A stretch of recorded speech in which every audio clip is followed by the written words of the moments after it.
Bonjour et bienvenue dans le journal de l'emploi, des offres, toujours des offres avec un recrutement massif avec Serena Lameta-Darcy. Bonjour.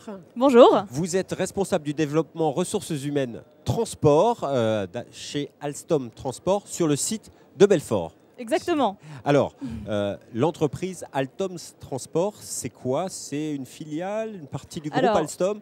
Expliquez-nous l'entreprise. Très rapidement. Donc, le groupe Alstom, c'est un groupe industriel international de 90 000 personnes dans le monde, dans quasiment tous les pays du monde. Nous avons 4 grandes branches d'activité. Donc, il y a la branche énergie ou power, la branche énergie renouvelable, la branche également grid, transmission d'électricité et la branche transport ferroviaire. Donc, pour s'adresser au grand public, c'est la branche qui fabrique en fait tous les trains, tramways, TGV, locomotives et trains sururbains. Voilà, donc c'est à peu près 10 000 personnes en France. Et sur le site de Belfort, nous avons 2700 personnes Alstom, dont 600 personnes pour Alstom Transport. Et donc, voilà. Ce mode de transport est amené à se développer. Crise du pétrole oblige. Et donc, vous recrutez. Vous recrutez un recrutement massif.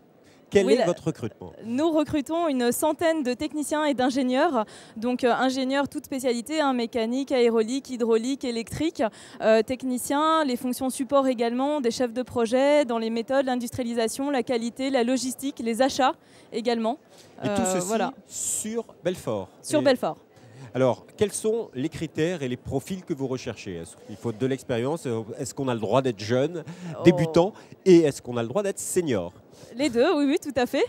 Donc, comme il y a une centaine de postes, il y a différents profils possibles, aussi bien le jeune diplômé que plus senior.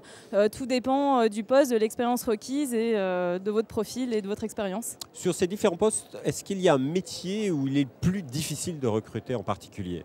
Il y a un métier dans l'ingénierie qui s'appelle chez nous la validation et la certification. Donc c'est quelque chose dans le ferroviaire qui n'a rien à voir avec les certifications qualité ou environnementales. C'est la certification en fait, des produits de nos trains auprès des agences nationales des pays, par exemple en Russie ou au Kazakhstan, qui sont nos projets actuels. Donc si vous êtes dans la certification ou la validation de ce type de produits, nous avons besoin d'ingénieurs pour ça. Voilà, et visiblement, vous allez être bien accueillis parce que quels sont les avantages quand on rentre chez Alstom Transport? Eh bien, comme tout grand groupe, on a plein d'avantages. On a des comités d'entreprise, on a de la mobilité, on a de la gestion de carrière, on a plein d'évolutions possibles. Combien de gens sont rentrés chez nous ouvriers et sont aujourd'hui directeurs de site, par exemple, ou dans un CODIR. Donc vraiment, l'évolution chez nous est très possible. Par ailleurs, à Belfort, moi-même étant parisienne, je vous recommande cette ville et cette région où la nature, plein de choses à faire, l'Alsace, la Suisse à proximité, l'Allemagne, voilà, plein d'avantages et puis surtout un pouvoir d'achat largement meilleur qu'à Paris. Voilà, ça c'est bien vendu, bien vendu. Alors, quelles sont les évolutions de carrière possibles dans le groupe? Comme dans tout groupe, il y en a plein, j'imagine. Eh bien, j'ai envie de dire, chez Alstom, tout est possible. Tout dépend de vous. Alors, comment on fait pour postuler?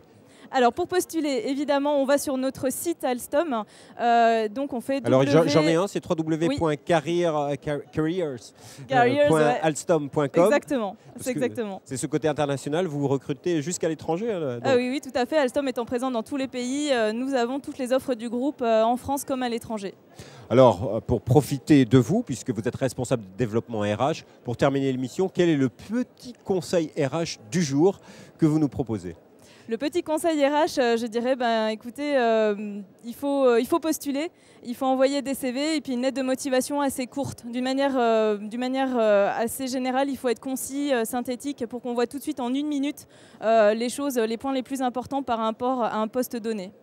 Madame Lameta-Darcy, merci beaucoup. Quant à nous, on se retrouve bientôt pour un nouveau journal de l'emploi. Au revoir.